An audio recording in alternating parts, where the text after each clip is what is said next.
A well-regulated militia being necessary to the security of a free state. The right of the people to keep and bear arms shall not be infringed.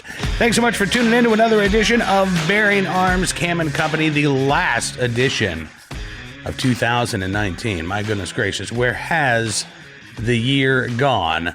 Coming up on the program today, we're going to talk with Chuck Rossi of Open Source Defense, one of the founders of that website, and a guy who worked for Facebook for more than a decade and was one of those who was helping to actually try to keep the platform a level playing field for users who are involved in the firearms industry or are Second Amendment supporters. You know, we recently had Facebook and Instagram announce some new changes to content involving the Second Amendment, specifically branded content, although there's still a lot of confusion about what these changes actually mean. That's one of the reasons why I wanted to sit down with Chuck to talk about the corporate environment there at Facebook and Instagram and how it pertains to gun owners and gun ownership, and what gun owners and Second Amendment activists can do in order to make sure that their voices continue to be heard. I want you to take a look and a listen to our interview with Chuck Rossi from Open Source Defense. As part of your job at Facebook, I know that you wrote about this, talking about how part of your job was to try to navigate the company's policies regarding firearms, and then how those policies actually impacted users of the platform who were gun owners. And it sounds like that was sometimes a pretty narrow tightrope to walk. Yeah, I had some success and some failures. I will give credit to Facebook for being the type of company that was kind of mission driven. Like, the users were the important part. And when I made the case, like, we are damaging users, we're damaging the purpose of the platform by making these really ignorant kind of policy decisions. That was the hook that got me kind of more broad support, saying, okay, I don't agree with the gun thing, but I'm a Facebook employer, I'm a Facebook higher up, and I do agree that we want to treat the users fairly. You may or may not believe that about Facebook and Instagram. It's completely understandable if you don't, because the behavior has not always followed that model. But at its core, it wants to do that, at least in my experience. So I leveraged that. And I was engineering director for the most 9 or 10 of those years. For the last couple of years, I completely pivoted and went over to the policy and community operations teams and said, hey, as a subject matter expert, here's how we can do better, right? Here's how we can undo the 6,000 groups we took down on one day's notice because of a policy change, which was not a good thing to do. Yeah. Like, no one was disagreeing, like, yeah, we probably shouldn't make a policy change and then suddenly ban hundreds of thousands of people from their accounts and from their groups in one day, right? So that, desire to do good did give me some leeway to make some more clear policy decisions there. And we made decisions I don't agree with.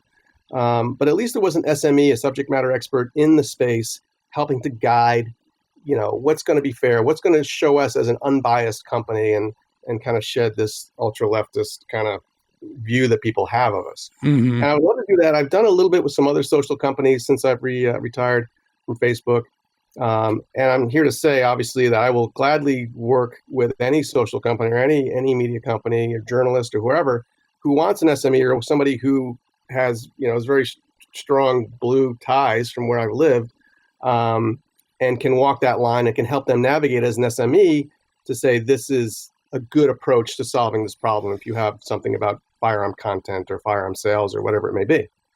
So what do you think about the new rules that Facebook and Instagram announced a couple of weeks ago, where, gun companies have not been allowed to advertise directly, gun stores not been able to advertise, anything having to do with firearms. In fact, sometimes even if you're advertising for American flags and you're a gun store, that can get you into trouble.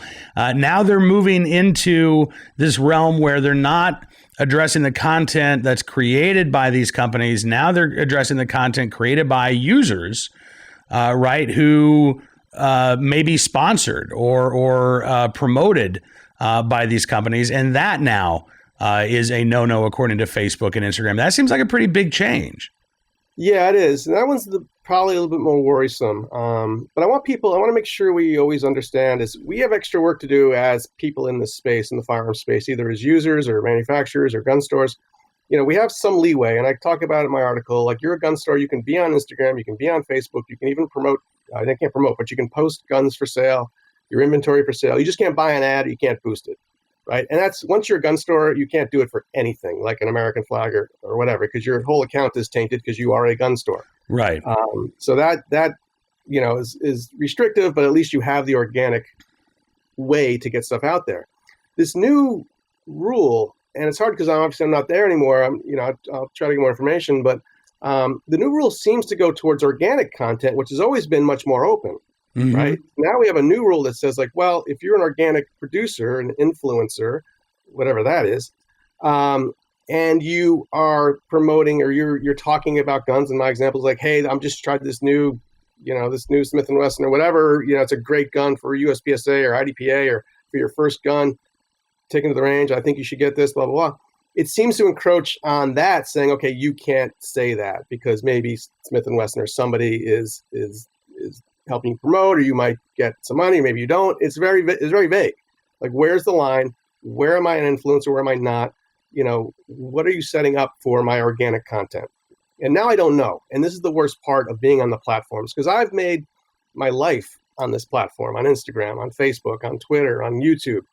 And you're not giving me any clear indication of what black and white, what I can do, what I can't do.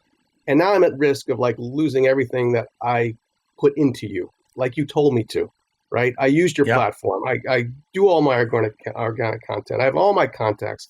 My whole life revolves around this thing. And I have no idea if you're going to cut it out from underneath me with no recourse, no ability to get my stuff back, and I'll be squelched effectively forever, right? So that's the scary part. I don't think the Instagram announcement is obviously going that far. It seemed to be targeted towards people who are using some of the tools to do branded content. So if I were to, I don't know if people use this or know about it, but if Instagram, if you're an influencer or you have branded content, I can show you like, this pen is a great pen, and it'll show up with, $1.99 on the pen with a link to click to go and get the pen. Right. So they obviously, I'm hoping all it is just scoping it, like, you can't show my SIG 365 and say like, hey, this has been really great for me, with a little button and to go and get it, right? So that needs to be determined. And exactly, because you're right. There is a branded section content, right, or space in the website. But when you look at how branded content is defined, it's not just using these tools, right? Branded content is basically defined as any post where a user received any sort of value for that post. And obviously that's a lot broader than, okay, I'm going to post something and I'm going to use these branded content tools. And I think that's one of the big reasons of concern you touched on just a minute ago is the vagueness surrounding these rules. If you're going to set rules, then people need to know how to follow them. And that's one of the most frustrating things I hear all the time from users in this space is that we don't know what we can say or what we can't say. We don't know what's going to get us in trouble. And sometimes it seems like we're doing the same thing day after day after day, and it's fine until one day it's not. Exactly. And that I make that point of like, this is a consumer protection problem. It's not a two-way problem. I mean, it's a two-way problem for sure, but it's probably a better tack to make it a consumer protection problem and say, I'm using your platforms. I'm giving you my data. I need to know my business is here like it's supposed to be. I need clear rules. You cannot completely destroy my business, what business in the world is going to be successful without social media presence? Right. Honestly. So you can't tell me I'm going to cross some invisible line and be demolished. As a consumer, I need to know. As a business, I need to know. Right. And that's when I was doing the content, after we made some content changes and we're taking down accounts, all I heard from both people who ran organic groups, pages, business pages, profiles, whatever they had taken down, they were just desperate. They weren't trying to game the system. They were like, just tell me what to do. I will do anything to comply with what you want. I will change my group. I will delete every post that was against. Just tell me what to do and I will fix it. And I couldn't give them that answer. It was the most frustrating thing. So I think we need to lean on the social companies, and YouTube is another one that's really bad with this. It's like, tell me where the line is. And And the reason they won't do it, the reason they'll say they won't do it, is because they don't want bad actors gaming the system. Because if you tell them exactly what's black and white, somebody be like, well, I didn't say it exactly that way. So, and it says here, I have to say it this way. So I should be okay. Right. And I understand that. I mean, there's bad actors, like you wouldn't believe on these platforms trying to exploit it. Right. But, that doesn't give them the platforms the right to say, well, we're not going to worry about it. It's like, well, tough cookies. They have to suck it up and come up with a way. And it's doable. It's completely doable to keep the bad actors on the right side of the fence and the good actors on the other side of the fence. And there's absolutely ways to do that with subject matter experts, with a bit more automation and some more thought. But ultimately, I haven't seen that. And that's the frustrating part. Absolutely. So you talk about looking at this from a consumer protection viewpoint. Do you see then a role where government needs to step in and tell Facebook, okay, listen, you're not protecting your users here, and I mean, is there a role for government intervention? I guess in your point of view. I mean, I'm with you. I have a very libertarian leanings, and I'm not in a big hurry to go tell the government to go get involved in anything, because I've worked in the government for a little bit, and I don't have a good feeling for that. But again, historically, it has probably worked in the past. If you think about the older monopolies that eventually had government intervention, you could do the analysis, say, are we in a better place because AT&T got broken up or because other antitrust things happened back in the 20s and 30s with big industrialized monopolies?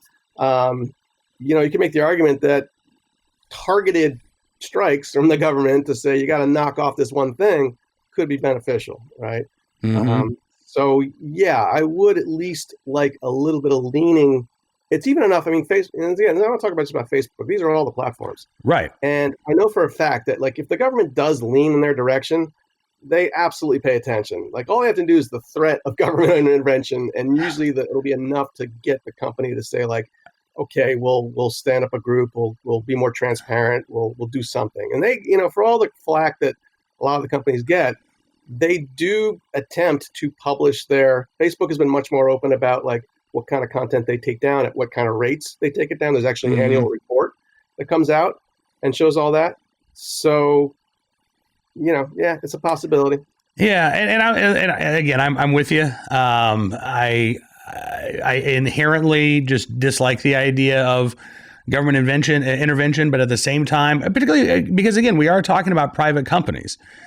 At the same time, these private companies are in charge of the public square in 2020, right? And there's no doubt about that. I mean, you said earlier, there's no way that you can be a business and not have a social media presence in this day and age. You just can't.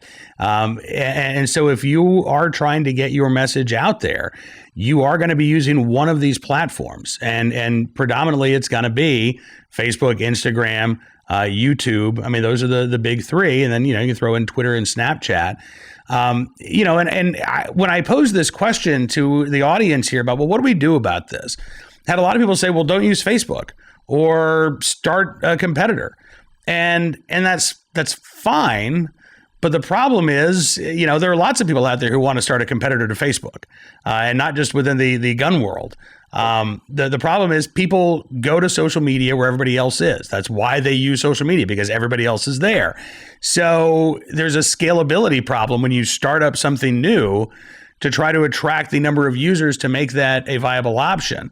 I'm not saying we shouldn't be working to have better social media platforms, but we also have to deal with what we have, staring us right in front of the face, which is this, behemoth platform, Facebook, and, ancillary Instagram, and then other platforms like YouTube, these big, gigantic platforms that aren't going away. Even if every gun owner were to leave tomorrow, these platforms would still be around and they'd still be making money.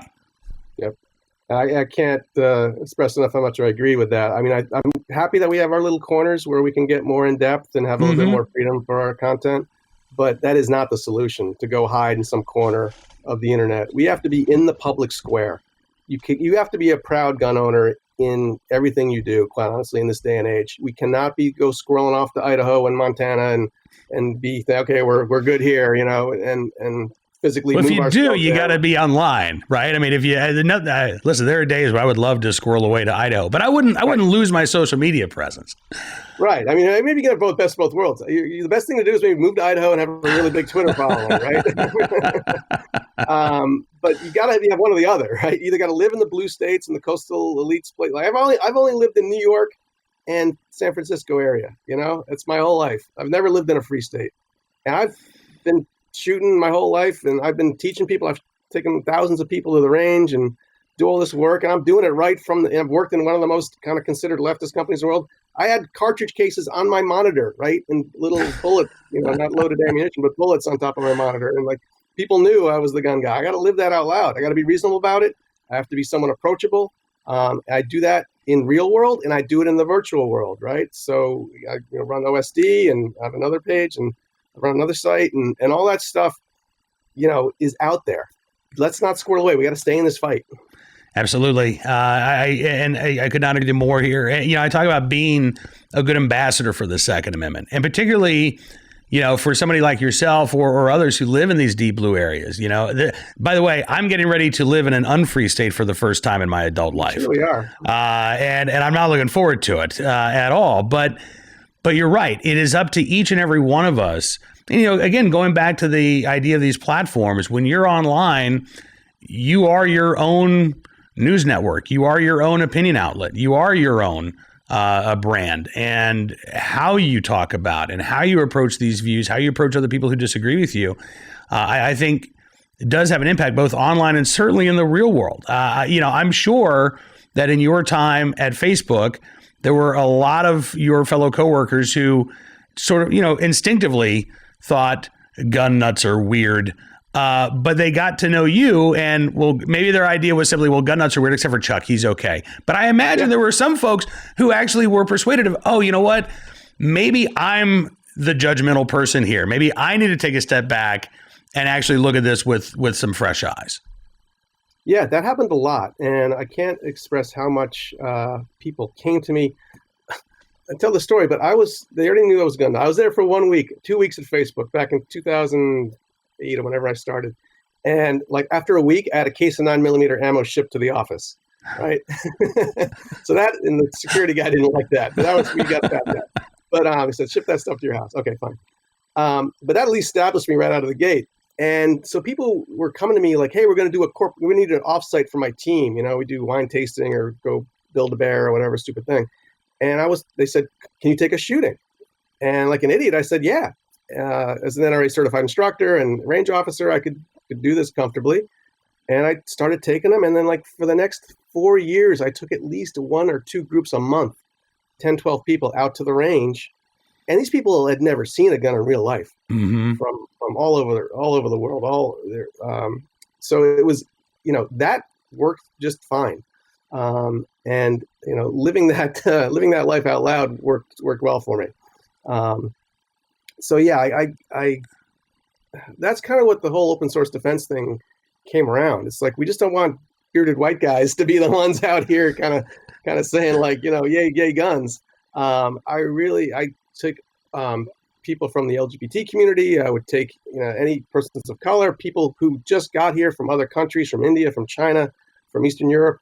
All of them were welcomed by me and by the local gun community to come out to the range and experience this. And many gun owners were born from those experiences who don't fit the demographic of the bearded white guy. Right. And that's what OSD is certainly, that's what we're trying to push for as well, to get that word out a little bit broader, to welcome anyone into the tent who is like, you know what, I am kind of in an oppressed group in one way or another. Why am I giving up my right to self-defense? It's dawning on a lot of people. Yeah. Minorities or people of color or people in marginalized groups are saying like, that's probably not in my best interest to make sure only authorities have the weapons, So I think we should play on that more. Listen, I'm right there with you. I use the hashtag self-defense as a human right all the time, and it is. It is not a right of the right. It is, as you say, not a right of bearded white guys with bellies who live in rural Virginia. It is a right of, all Americans. And I want every American to embrace this right. I don't want to see where we are right now, where the Second Amendment is primarily defended by one political party and attacked by another. I want that bipartisan support for the right to keep and bear arms. All right, last question for you. You talked about, again, staying engaged online. How do you best do that? Again, given some of the vagueness of these rules, what are your recommendations about being involved, being engaged, and being an advocate for our rights on a platform that, again, sometimes we get the feeling they don't really respect the rights? Right. So there's a whole different bunch of levels. You can decide what you're comfortable with. Some people are better public speakers, and this is effectively public speaking when you're writing your Facebook comment screed or your Twitter stream. That's one extreme. The other extreme is just to show yourself enjoying your hobby. That's probably the easiest, right? So reasonably show yourself at the range with your kids, or, don't hide the fact that you went to the range over the weekend, or you hunt over the weekend, or you shot a match over the weekend. A lot of influencers started life just showing their match videos and sharing their passion for doing their competitions, whatever it might be. And there's plenty of competitions that people can do now. Start with that. Like, people feel fine when they see, like, especially the very blue people are like, oh, well, he's doing something. He's doing something organized. She's at a match. It's like a group that does this. That starts to be comfortable. They can see you, doing something organized, and there's some sort of supervision. For some reason, the very anti-gun people want some supervision involved, and then they're a little bit better with what's going on, right? So that's the first part, and that's easy to do, and just show yourself responsible and not waving guns around, and showing good safety, discipline, and all that. You want to get to the next step. I would love it if you got to educate yourself. And for me, it's like, I look at what Firearm Policy Coalition's doing. I look at what Open Source Defense is writing. Places that don't charge me, don't just appeal to my red instincts and just reiterate the things I already know. And you got to get out of your echo chamber. If you want to be a good negotiator, you want to be a good, good debater, don't go to your bubble sources. Okay. Get out of your comfort zone. There's like liberal gun owners groups all over the place, LGOs, right? Go look at what they're saying. They're pro-gun people, and you immediately see, like, well, I don't agree with a lot of that, but I kind of see where they're coming from that point of view. So you need that balance. And if the open source defense articles are another great source that are very data driven.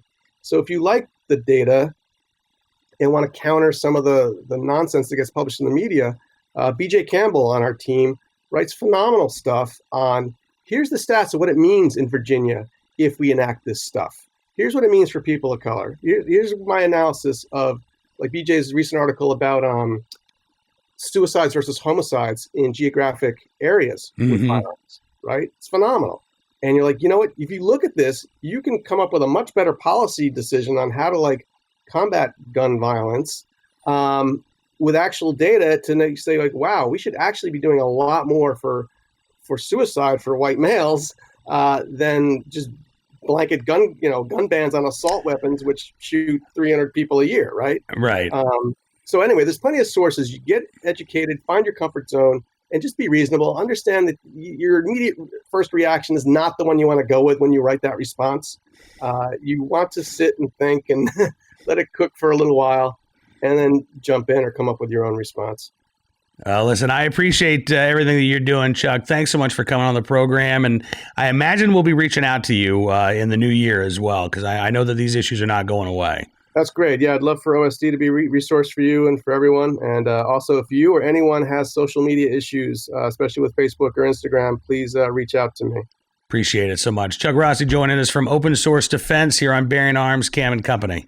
All right, so that is going to do it for the final edition of 2019, Bearing Arms, Cam & Company. We are going to take January the 1st off, and then we'll be back Thursday and Friday with brand new programs highlighting some of the bills that are coming down the road here very quickly. Now that the new year is upon us, we're going to see state legislatures return into session, and for some states, that's going to mean the opportunity to move the ball forward in protecting and securing our right to keep and bear arms. In other states, that is going to mean we're playing defense, and we're going to have to do everything we can to try to stop really bad bills from becoming really bad laws. It is going to get busy. We've got a presidential election year ahead of us, and no shortage again, of opportunities and threats when it comes to our right to keep and bear arms. We're going to cover them all for you right here on Bearing Arms Cam and Company. And don't forget, you can subscribe to the program at Apple Podcasts, Spotify, Stitcher, townhall.com's podcast page as well. Yes. Town Hall Media at YouTube. And don't forget, check out the website, bearingarms.com, where, of course, we're bringing you the latest Second Amendment news and information each and every day. I want to thank you for being a part of the program. As always, we really do appreciate it. I certainly appreciate you sharing these programs as well. Have yourself a happy new year. Celebrate responsibly and safely. And we'll see you back here Thursday, January 2nd with another edition of Bearing Arms, Cam and Company.